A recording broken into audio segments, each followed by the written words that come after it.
Hey, what's up? It's Jim, and today I'm going to talk about the film The Road Warrior, or Mad Max 2 The Road Warrior, from 1981. And this is continuing my series where I review all of the Mad Max films in the week leading up to Mad Max Fury Road. The first Mad Max film was a giant hit. It was a huge, big film success for the Australian film industry, and it caught everybody off guard. In fact, nobody really saw Mad Max coming. It took everyone by surprise, and it was a bigger hit than anyone had seen from the Australian film industry before. So when it was time to make a sequel, Warner Brothers gave George Miller several times the budget he had had before. The first film cost about $300,000. This one cost about $4.5 million, which was still actually considered kind of low budget. George Miller certainly doesn't make it look that way, and this film was an even bigger success than the first one. This one actually did well in America. It had to be released under the title The Road Warrior, since most Americans didn't know what Mad Max was, so why would they see a sequel to it? But everywhere else, it was of course an even bigger hit because the film had actually grown on a new format, VHS, and it was getting played quite frequently on cable, especially in America because the rights were cheap, and it got re-released. The original got re-released, and The Road Warrior actually became better received than the first Mad Max film. It was a bigger financial success. It was the kind of thing that people talk about sequels doing but rarely do. The influence of the sequel is almost unanimous throughout our culture. If you think of a post-apocalyptic kind of wasteland movie, you're thinking of a film that either is The Road Warrior or is influenced by The Road Warrior. It is that important to any view of anything post-apocalyptic. And it's kind of astounding to have a film that was a big kind of earth-shattering moment, and then to have its sequel be even bigger than that and kind of just take it over is just astounding. The Road Warrior is that good. People didn't just like it for the action and for the last one. I think they liked it because it was so well directed, but most people, even ordinary people, you talk to them about this film, they talk about how good it is. And I think that really says something about George Miller and how awesome these Mad Max films can be. And it's really the film, when you think of Mad Max, you think of The Road Warrior. And that's not just because I'm American and I'm looking at it from an American standpoint. A lot of people who I know who were not in America at the time and saw the original film before this even said, like, I think more about this one. And I think it says a lot about the quality of this film and the fine filmmaking that's at play in The Road Warrior. Mad Max, who is driving in the wasteland, and after he notices he's run out of gas, gets in a tussle with a gang at the beginning of the film, but then after that realizes he is low on gas, and then goes and tries to steal from what looks like an abandoned helicopter, only to find this guy, the gyro captain, who he then keeps hostage. And the gyro captain tells him about this plant that's making gasoline, so he follows him and sees this fort that these outlandish gang, played by Lord Humongous, is kind of driving around to hopefully get their gas inside of this fort. Mad Max, or Max, finds a way to get in after he sees several of them trying to escape to try to get out of their fort in the middle of the desert. Why make a fort in the middle of the desert? I don't know, but that's not important. Eventually gets on their side and helps them fight Lord Humongous and eventually get out of there, as Max really just wants to get out of there and have gas for himself, but eventually helps them out on their quest to get out of the desert and not be terrorized and ruled by Lord Humongous. One of the best things about The Road Warrior itself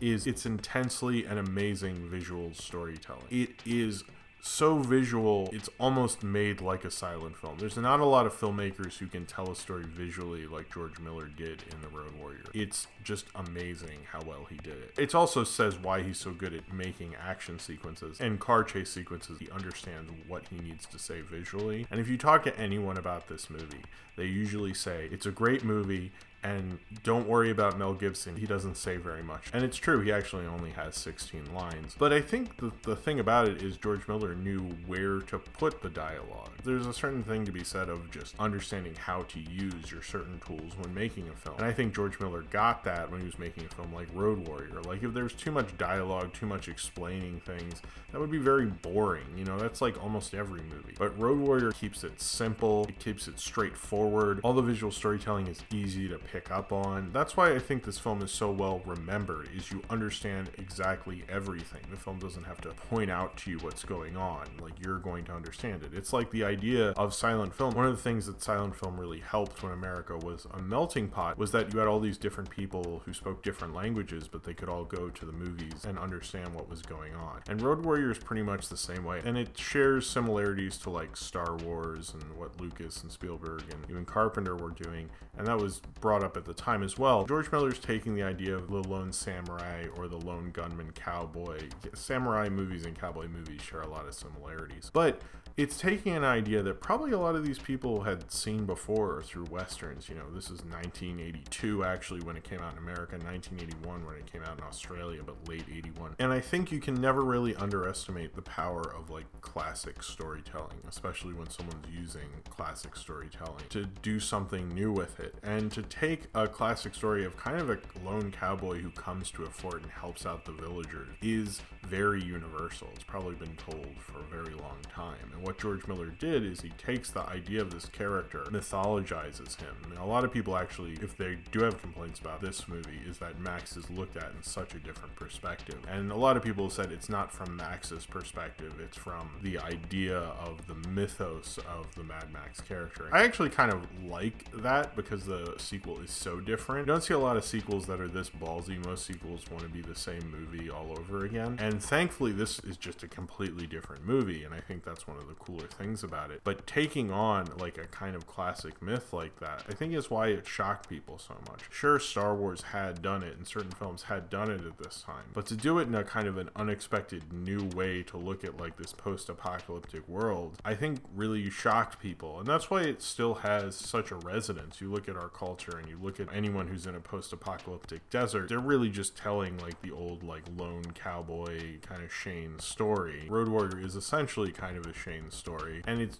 really, really good at it. I can't think of any other Shane story that decided to tell itself so visually. I think that's the amazing thing about The Road Warrior, why it stood the test of time so well. It is kind of became the essential one, and I think it because it speaks to so many people so directly. The thing is, like, you can have a character just speaking at a camera, and that can mean something, and you can understand my words, but it's not going to mean as much as if I can tell that story visually. That's the kind of genius of this movie, is like it just really captures you and captivates you. I understand nobody likes Mel Gibson now, and I'm not gonna act like he's not an asshole, but a lot of the people who I see in movies are probably as big of an asshole as Mel Gibson or bigger. We either just don't know about it or don't care about it or whichever. I actually think Mel Gibson does a really good job in this film. He does the Shane role better than anyone. He can do the cockier lone gun. He has that sureness about himself, but he also just has a real presence. You know when he's on screen. In most of the Mad Max films, they really play off of his presence really well, and it works. George Miller's direction kind of sets this guy up in the first one, but I feel like in this one, they really rely on him in a way that you can't rely on a lot of actors. There's a reason he had such an explosion in the 80s, especially the mid-80s. He was just a huge star, Mel Gibson. When you watch Road Warrior, everyone talks about how cool Mad Max is and how good he was at being cool. Saying that anything he did after that kind of destroys this performance is silly in my mind. He really got the character and played it so effectively. You're just mostly interested in Max, and he doesn't say anything. You really have to be a strong actor, and especially a strong lead actor, to do a film with 16 lines of dialogue. Just because he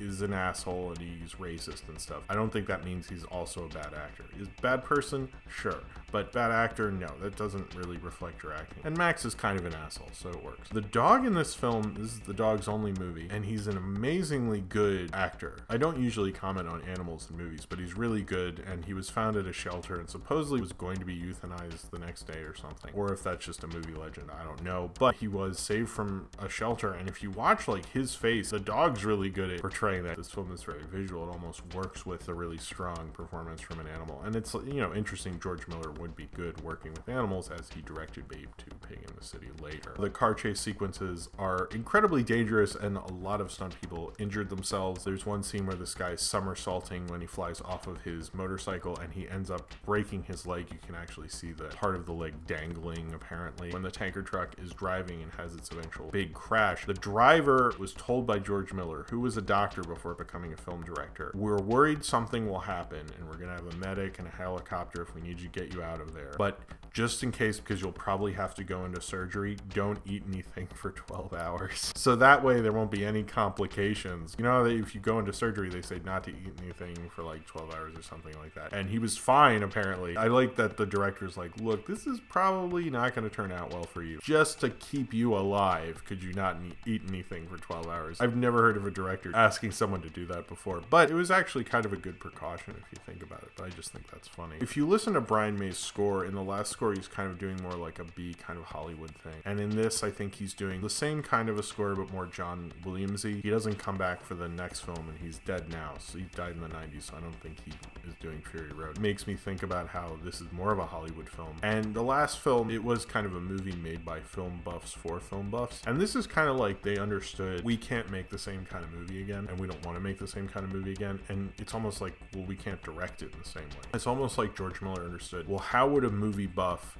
be a Hollywood director? How would he be a studio director and a film buff? I look at George Miller almost like he is in that movie brat generation, and it feels that way. Like he understands to make a film like this, to understand like, let's make kind of a Western that's basically a post-apocalyptic type film. And I think that understanding of filmmaking and storytelling is really what makes this film such a strong movie. It's what makes it so striking. For a lot of people, this is the essential Mad Max film, and it's the essential post-apocalyptic film, and it's the kind of film you should see if you're into post-apocalyptic stuff or you want to get into Mad Max or whatever. This is the movie. Not only is it the best Mad Max movie, but I'd say it's one of the best movies of the 80s. It's one of the best Australian movies. At the time, it was one of the biggest Australian films ever made. They'd never had a budget in Australia like this before. It was one of the biggest sets made in Australia. It was one of the biggest explosions for a movie before in Australia. And trust me, if you see it, you'll know which one. And it was kind of a crazy shoot. They actually shot this in the winter in the outback. And so if you watch this movie and ever wondered how come it's really windy and they're in the desert and no one is sweating, like no one sweats in this movie, even though they're in the desert, because it was really fucking cold. You can tell they had learned so much from the first film. That George Miller really made like a really fantastic masterpiece of an action film. I think this represents the time it was made in, but it represents that style so well. 82 was a great year for sci-fi. You had Star Trek 2 and E.T. and Poltergeist and Blade Runner, and here comes an unexpected film that no one saw coming. It just took America by surprise, but everywhere else it just astounded them, like, how did this movie become this? And that's just an awesome thing. Every time I watch Mad Max and then this, I'm like, man, I don't know how this happened, but it's just such a leap forward. You're just shocked by it. You're amazed by it. You're just like, holy shit, this is awesome. I love Mad Max. And there was a lot of that in the first film, but I think with Road Warrior, there's just no disputing how amazing it is. It is in line with all those kind of postmodernist action blockbusters that were coming out in the late 70s, early 80s, and it's probably one of the better examples of it. George Miller would not keep making this kind of a movie, unfortunately. His filmography is very eclectic. This is still my favorite movie from him. I still like the kind of idea of taking the post-apocalyptic movie and doing this with it, and doing the lone gun thing and doing the lone samurai idea, but just being able to tell a story visually at a time when this is kind of the reason I love Mad Max and am into Mad Max. I really like the first one, but this is just an amazing movie, and rewatching it a couple times before I reviewed this was just a fucking treat. I mean, if you haven't seen The Road Warrior, you shouldn't see Fury Road. You know, I haven't seen it yet. I don't know if it's good or not. It doesn't matter. Like, this is just one of the better sci-fi films of all time. It's just a fantastically made movie. It's fun to watch a really well done movie of people who know genre, know storytelling. And this film has that. It has all that. The Road Warrior is an amazing fucking movie. It's a movie that just, without a doubt, will win you over. And that's the amazing thing about it, is people are like, well, the guy doesn't say much, but it's an awesome movie. You have to see it. That's what everyone I know who saw it when it came out or saw it a couple years later on video absolutely says. And to win over not just film dorks and film critics and people like that, to win over mainstream audience, and for them to all say, like, that's an amazing movie. That's really not just the power of Mad Max and the power of Westerns and everything like that. That's just the fucking power of cinema. Road Warrior uses the cinematic language and uses the power of cinema a lot better than most movies do. And I think that's why this movie is such a classic and has had such a lasting impact. I'm always on the edge of my seat throughout it. I'm always captivated. And that's why we go to the movies, to see amazing, breathtaking kind of films. So if you have seen The Road Warrior or Mad Max 2, The Road Warrior, and would like to talk about it, then comment below in the comments and subscribe if you would like to.